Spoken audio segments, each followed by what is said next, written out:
Ohm's law and resistance.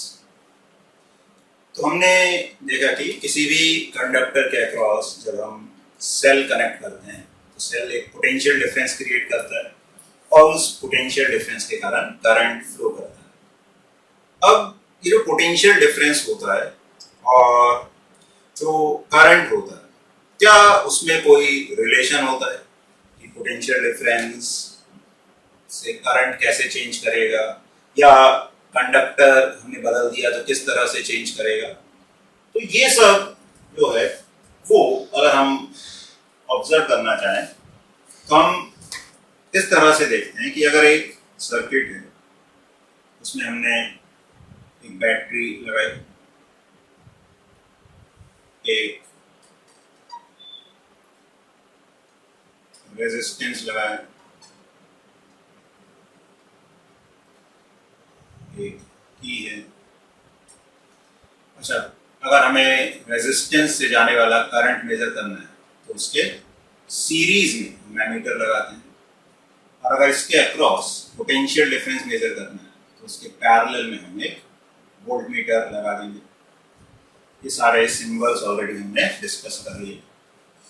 तो जैसे हम इस की को क्लोज करते हैं और इसकी अगर वोल्टेज V है, या चलो V जो भी सेल एक पोटेंशियल डिफरेंस क्रिएट कर रहा है, तो रेजिस्टेंस के अक्रॉस वोल्टेज कितना है V, और इससे जाने वाला करंट जो है वो एमीटर मेजर करता है। तो मान लो करंट इससे जा रहा है I, तो वही करंट ये एमीटर मेजर करेगा।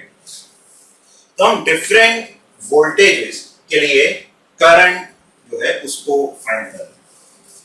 तो हम एक इस तरह से टेबल बना सकते हैं, serial number,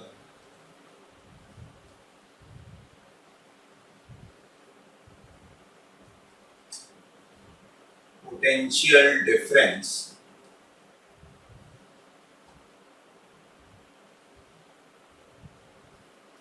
across resistor and current through resistor।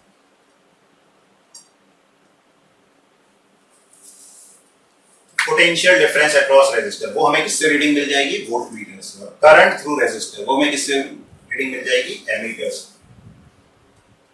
तो जैसे मान लो हमने पोटेंशियल डिफरेंस लगाया 1 वोल्ट और करंट हमने देखा कितना आता है 0.1 एम्पीयर। फिर हमने पोटेंशियल डिफरेंस को बढ़ा के 2 वोल्ट कर दिया।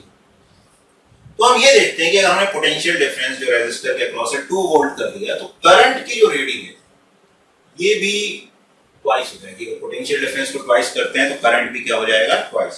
ये सब प्रैक्टिकली हम इसको कर सकते हैं एक्सपेरिमेंट। अगर हमारे पास ये सारे एलिमेंट्स हैं तो हम ये देख सकते हैं कि जो पोटेंशियल डिफरेंस हम जिस तरह से, जिस फैक्टर से बढ़ाएंगे, मल्टीप्लिकेशन फैक्टर से, उसी मल्टीप्लिकेशन फैक्टर से रफली करंट भी बढ़ता है। अगर इसको हम 3 वोल्ट कर दें तो ये 0.3 वोल्ट हो जाएगा। ऐसे इसको अगर हम 4 वोल्ट कर दें तो ये 0.4 वोल्ट हो जाएगा। ये हमने क्या मेजर किया? Potential difference V। यहां से क्या मेजर किया? Current I। तो अगर हम एक और यहां पे कॉलम बना लें जो V बाय I का रेशियो अगर देता है, तो यहां पे V की वैल्यू है 1, I की वैल्यू है 0.1, 1/0.1 कितना रहेगा? 10। फिर ठीक है ना, वोल्ट पर एम्पीयर।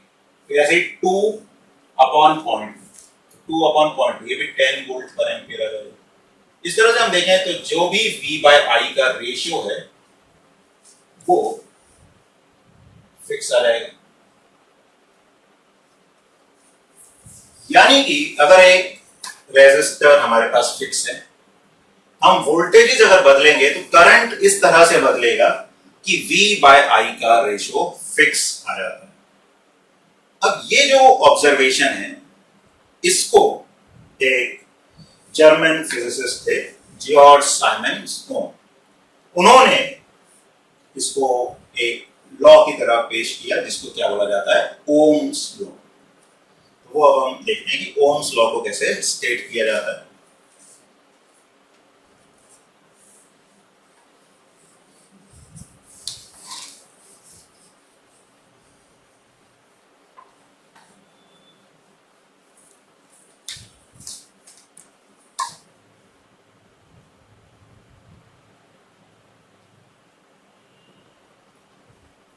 ओम्स लॉ, तो ओम्स लॉ का स्टेटमेंट हम इस तरह से लिख सकते हैं, electric current flowing through a metallic wire, electric current flowing through a metallic wire is directly proportional to the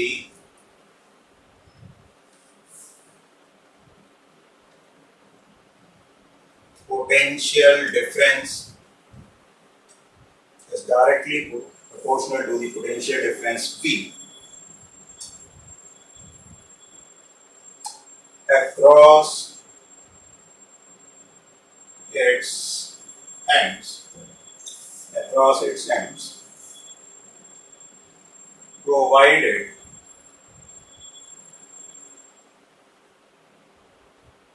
its temperature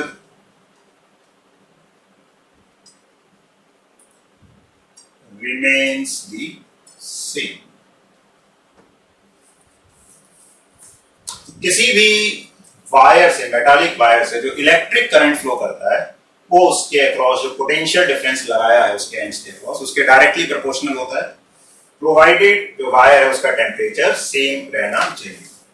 यानी कि जो पोटेंशियल डिफरेंस है it is directly proportional to current, और V by I is constant, और ये जो constant है इसको हम R से डिनोट करते हैं, और V by I is denoted by R, या इसको ऐसे लिख देते हैं, और V is equal to I R। तो R जो है, ये जो भी हमने वायर है, मेटालिक वायर, उसके लिए एक कांस्टेंट होता है पर्टिकुलर टेम्परेचर पे, where R is a constant for the given metallic wire at a given temperature.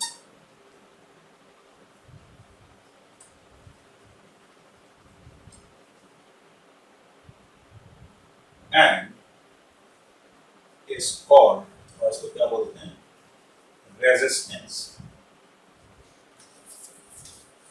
ठीक है, तो ओम्स लॉ क्या कहता है कि किसी भी मेटालिक वायर से जाने वाला करंट, उसके अक्रॉस जो पोटेंशियल डिफरेंस हम लगाते हैं उसके डायरेक्टली प्रोपोर्शनल होता है। बस एक कंडीशन और होनी चाहिए कि टेम्परेचर जो है उस वायर का कांस्टेंट रहे, तो V is proportional to I, यानी V by I जो है वो कांस्टेंट होगा।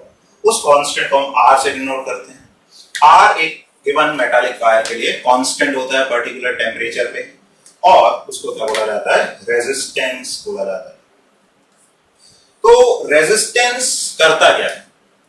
तो रेजिस्टेंस किसी भी कंडक्टर की वो प्रॉपर्टी है जो करंट के फ्लो को या चार्ज के फ्लो को रेजिस्ट करती है। ठीक है, तो हम रेजिस्टेंस के बारे में अब लिखते हैं थोड़ा सा।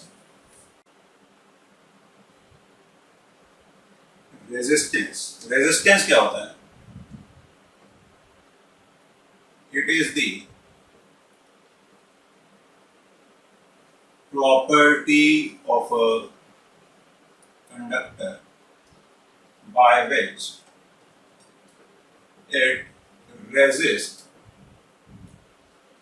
flow of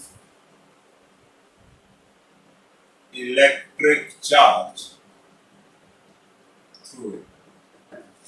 तो रेजिस्टेंस किसी भी कंडक्टर की वो प्रॉपर्टी है जिसके कारण वो अपने से जाने वाले, अपने से फ्लो करने वाले चार्ज का को रेजिस्ट करता है, मतलब उसके मोशन को रेजिस्ट करता है, उसको फ्लो करने से रोकता है। ठीक है, तो इस प्रॉपर्टी को क्या बोला जाता है? रेजिस्टेंस बोला जाता है। इसको सिंबॉलिकली जो है, तो इसकी जो एसआई यूनिट होती है वो होती है ओम। तो जो फिजिसिस्ट थे जॉर्ज साइमन, उन्हीं के नाम पे इसकी यूनिट रखी जाती है ओम। और इसका जो सिंबल होता है वो इस तरह से, this is a Greek symbol, इस तरह से ग्रीक लेटर से इसको डिनोट किया जाता है। तो ये सिंबल यूज किया जाता है ओम को डिनोट करने के लिए। तो ओम्स लॉ से अगर हम देखें,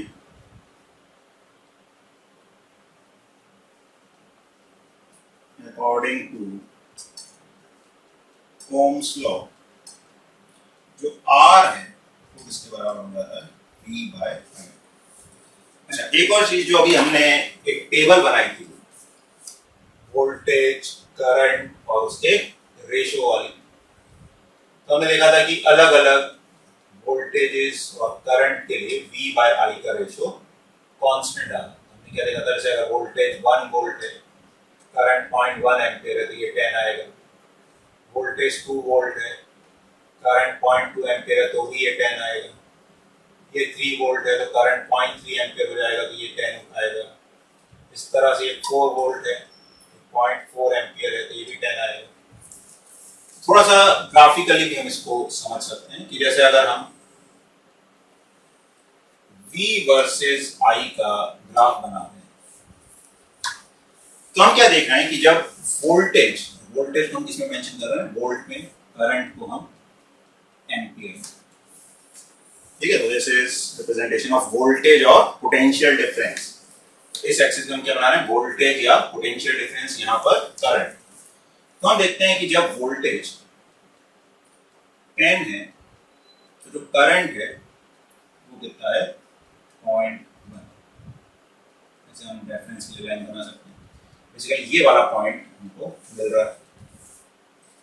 ठीक है, फिर जब वोल्टेज को हमने 20 की, करंट कितना आया? 0.2, यानी कि वोल्टेज 20 है जब, करंट 0.2, यानी इस ग्राफ में हम प्लॉट करें तो ये वाला पॉइंट मिलेगा। ठीक है, ग्राफ प्लॉटिंग में अगर हमें नहीं आएंगे तो थोड़ा सा ध्यान रखना। तो ये क्या होता है? जैसे हमने ये y एक्सिस होती है जनरली, ये x एक्सिस, तो y एक्सिस में हमने वोल्टेज ड्रॉ की, पोटेंशियल डिफरेंस, x एक्सिस पे करंट। तो ये क्या बता रहा है कि करंट, वोल्टेज की वैल्यू जब 10 है, करंट की वैल्यू कितनी है? 0.1। तो 10 के पैरेलल, मतलब 10 से हम एक x एक्सिस के पैरेलल लाइन ड्रॉ करें, 0.1 से y एक्सिस के पैरेलल, वो जहां पे मीट करेगा वो उस पॉइंट को रिप्रेजेंट करेगा जहां पर वोल्टेज 10 वोल्ट है और करंट 0.1 है। ऐसे ये 20 से हमने एक लाइन ड्रॉ करी x एक्सिस के पैरेलल, 0.2 से y एक्सिस के पैरेलल, ये जहां पे इंटरसेक्ट करेगी, ये पॉइंट क्या बता रहा है कि इस पॉइंट पे वोल्टेज 20 वोल्ट है, करंट 0.2 एम्पीयर। ऐसे ही 30 वोल्ट पे अगर हम एक लाइन ड्रॉ करें और उसका करंट है 0.3, ऐसे ही 40 पे हम ड्रॉ करें, उस पे करंट है 0.4। तो ये जहां पर भी मिलेंगे, ये पॉइंट्स जो हैं इनको रिप्रेजेंट कर रहे हैं कि कहां पे वोल्टेज 30 है, करंट 0.3, इस तरह से पॉइंट्स का रिप्रेजेंटेशन होता है। अब अगर हम इन सब पॉइंट्स को ड्रॉ करें तो हम देखेंगे कि ये सारे पॉइंट्स एक नियरली जो है स्ट्रेट लाइन पे लाई करेंगे। ठीक है, यहाँ थोड़ा सा एग्जैक्ट स्केल से नहीं बनाया हमने, थोड़ा सा दिखने में वो स्ट्रेट लाइन जैसा नहीं दिख रहा है, ये एक्चुअली में इस तरह से ग्राफ बनेगा। तो जो V बाय I का रेशियो है वो कांस्टेंट है। ठीक है, तो जब भी इस तरह का कोई ग्राफ होता है कि जो y एक्सिस पे हमने क्वांटिटी मानी है और x एक्सिस पे क्वांटिटी मानी है, अगर उसका रेशियो कांस्टेंट है तो ग्राफ कैसा आएगा? Straight line passing through origin.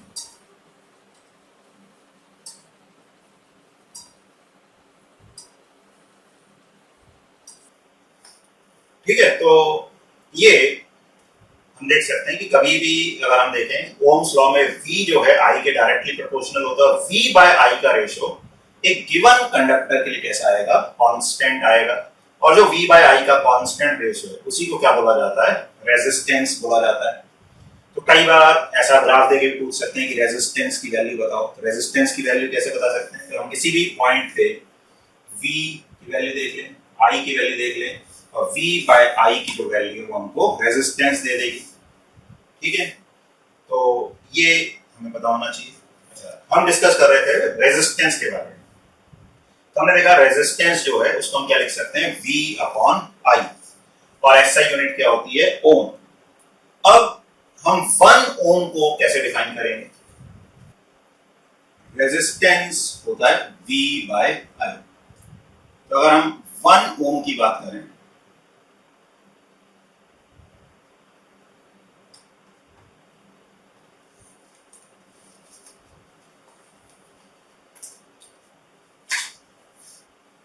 Good morning.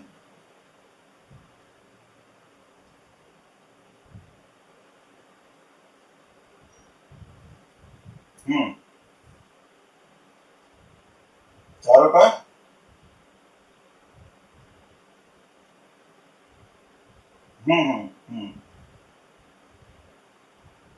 एक ही है।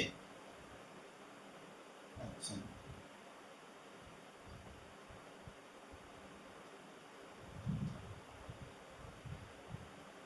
अच्छा, तो या तो इनसे बोल देना, देव सर परम सर जो भी अभी होंगे ना, देव सर होंगे ना वहां पे, उनसे बोल देगा कोई डेटा पढ़ा हो तो उसी में से टाइप करने का वक्त ना दे ज्यादा,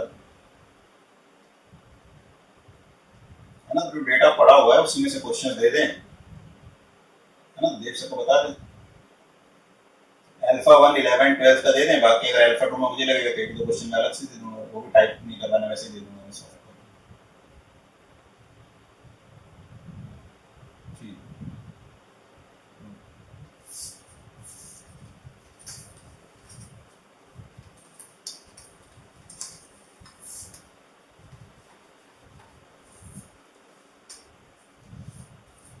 तो रेजिस्टेंस होता है V बाय I।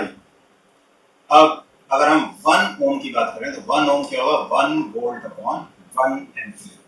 तो 1 ओम रेजिस्टेंस को हम कैसे डिफाइन करेंगे, if 1 volt potential difference is applied across the ends of a conductor and 1 ampere current flows through it, then its resistance will be 1 ohm। ठीक है, यदि 1 वोल्ट का potential difference एक कंडक्टर के एंड्स के अक्रॉस हम लगाते हैं और उसमें से 1 एम्पियर करंट फ्लो करता है तो रेजिस्टेंस कितना कहलाएगा, 1 ओम कहलाएगा। अच्छा, इसमें अगर हम देखें तो जो रेजिस्टेंस है for a given potential difference is inversely proportional to I for a given potential difference. यानी कि अगर हमारे पास एक बैटरी है, बैटरी जनरली एक कांस्टेंट पोटेंशियल डिफरेंस क्रिएट करती है अपने टर्मिनल्स के अक्रॉस, तो अगर हम रेजिस्टेंस की वैल्यू बदलते जाएंगे तो जो करंट है, अगर ऐसी देखें करंट देखें तो वो रेजिस्टेंस के इनवर्सली प्रोपोर्शनल हो जाएगा। या हम बोले कि अगर हमने अलग अलग कंडक्टर्स यूज किए, अलग अलग वायर्स यूज किए, तो जिस वायर से करंट कम जाएगा उसका रेजिस्टेंस क्या होगा, ज्यादा।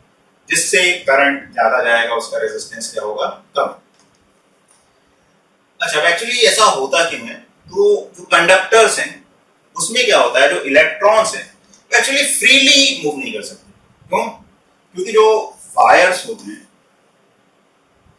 उन वायर में ऐसा नहीं कि सिर्फ फ्री इलेक्ट्रॉन्स, उनमें पॉजिटिव आयंस भी होते हैं, इलेक्ट्रॉन्स भी होते हैं। अब ये इलेक्ट्रॉन्स जो हैं ये फ्रीली जो मूव कर सकते हैं, फ्रीली मूव मतलब कहीं भी आ जा सकते हैं, लेकिन ये आयन से अट्रैक्ट भी होते हैं। फिर जब ये मूव करते हैं तो इनसे टकरा भी सकते हैं दूसरे इलेक्ट्रॉन से या आयन से। तो इन सब के कारण उनका जो फ्लो हो रहा है बिल्कुल स्मूथ फ्लो नहीं होता, उसको क्या होता है, एक रेजिस्टेंस फेस करना पड़ता है, एक रुकावट फेस करनी पड़ती है।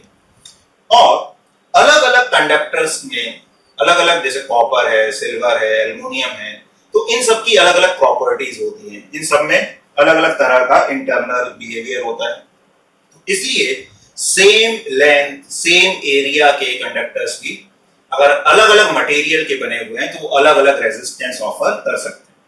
तो हम क्या बोल सकते हैं किसका रेजिस्टेंस ज्यादा होगा या कम? जैसे हमने सेम लेंथ सेम एरिया की सिल्वर की वायर ली, कॉपर की वायर ली, आयरन की वायर ली, एल्युमिनियम की वायर ली, उनको हमने एक सेल के अक्रॉस लगाया। सेल के अक्रॉस लगाया तो पोटेंशियल डिफरेंस सेम है, ठीक है। अब सबकी ज्योमेट्री भी सेम है, तो हम क्या देखते हैं कि अलग अलग वायर से जाने वाला करंट अलग अलग होगा। जिससे करंट कम जाएगा हम क्या बोलेंगे उसका रेजिस्टेंस ज्यादा होगा, जिससे करंट ज्यादा जाएगा उसका रेजिस्टेंस क्या होगा? कम होगा। तो हम अलग अलग वायर्स या मटेरियल्स को लगाकर ये बता सकते हैं कि किसका रेजिस्टेंस ज्यादा है या कम है। हमें क्या करना है? सेम पोटेंशियल डिफरेंस रखना है और अलग अलग मटेरियल्स को लाके हमने उन सेम पोटेंशियल डिफरेंस पॉइंट वाले पॉइंट्स के अक्रॉस कनेक्ट कर देंगे। तो जिससे करंट कम जाएगा उसके अक्रॉस रेजिस्टेंस ज्यादा होगा, और जिससे करंट ज्यादा जाएगा उसका रेजिस्टेंस क्या होगा? कम होगा, ठीक है। तो रेजिस्टेंस इस तरह से हम देख सकते हैं किसका ज्यादा या कम होगा। अच्छा, इसमें जैसे हम देख रहे हैं कि रेजिस्टेंस करंट के इनवर्सली प्रोपोर्शनल है, ठीक है। या हम ऐसा बोल सकते हैं कि जो करंट है वो रेजिस्टेंस के इनवर्सली प्रोपोर्शनल है, ये भी बोल सकते हैं। तो अगर हमें कहीं पर कम करंट भेजना है तो हम रेजिस्टेंस को बढ़ा दें, हमें कहीं पे ज्यादा करंट भेजना है तो रेजिस्टेंस को क्या कर दें? कम कर दें। तो इस तरह से हम क्या कर सकते हैं? करंट को कंट्रोल कर सकते हैं रेजिस्टेंस को वेरी करके। और जहां पर रेजिस्टेंस को हम वेरी करने की जरूरत पड़ती है वहां पे हम वेरिएबल रेजिस्टेंस का यूज करते हैं, जिसको क्या बोला जाता है? रियोस्टेट, ठीक है। तो ये थोड़ा सा हमें बताना चाहिए कि रियोस्टेट वर्ड अगर यूज करते हैं इसका मतलब क्या होता है? रियोस्टेट या वेरिएबल रेजिस्टर, रियोस्टेट या वेरिएबल रेजिस्टर क्या होता है? तो ये ऐसी एक डिवाइस होती है जिसका रेजिस्टेंस वेरी कर सकते हैं और करंट को रेगुलेट करने के काम आता है। It's resistance can be varied and is used to regulate electric current in a circuit. तो इससे हम क्या कर सकते हैं? रेजिस्टेंस को वेरी कर सकते हैं और करंट को रेगुलेट करने के काम आता है।